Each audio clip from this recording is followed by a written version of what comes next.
हसी हसी के वन जीजा हथवा मिलावे जी, रोई रोई के वन भैया धरिया गिरावे जी, रोई रोई के वन भैया धरिया गिरावे जी, रोई रोई के वन भैया।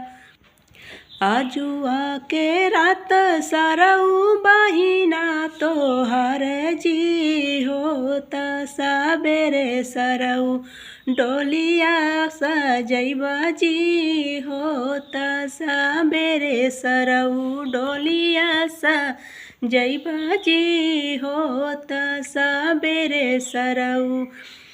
तोड़ी देब डोली बास मरबो कहाँ जी, छीनी लेब अपन बहिना जइबाला जाई जी, छीनी लेब अपन बहिना जइबाला जाई जी, छीनी लेब अपन बहिना।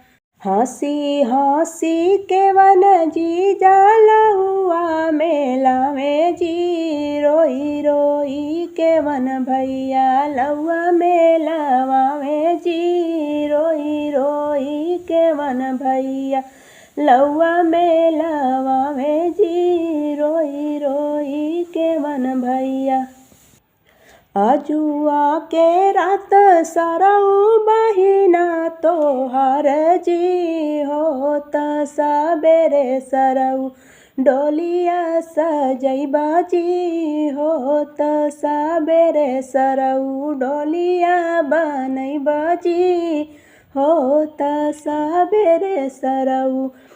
तोड़ी देब डोली बास मरबो कहाँ जी, छीनी लेब अपन बहिना जइबाला जाई जी, छीनी लेब अपन बहिना जइबा शरमाई जी, छीनी लेब अपन बहिना। हसी हसी के वन जीजा सिंदूर पहिनावे जी, रोई रोई के वन भैया बहिना निरेखे जी, रोई रोई के वन भैया बहिना निरेखे जी, रोई रोई के वन भैया। आजुआ के रात सरऊ बहिना तोहर जी, होत सबेरे सरऊ डोलिया सजैब जी, होत सबेरे सरऊ डोलिया बनैब जी, होत सबेरे सरऊ। तोड़ी देब डोली बास मरबो कहाँ जी, छीनी लेब अपन बहिना जइबाला जाई जी, छीनी लेब अपन बहिना जइबा शरमाई जी, छीनी लेब अपन बहिना।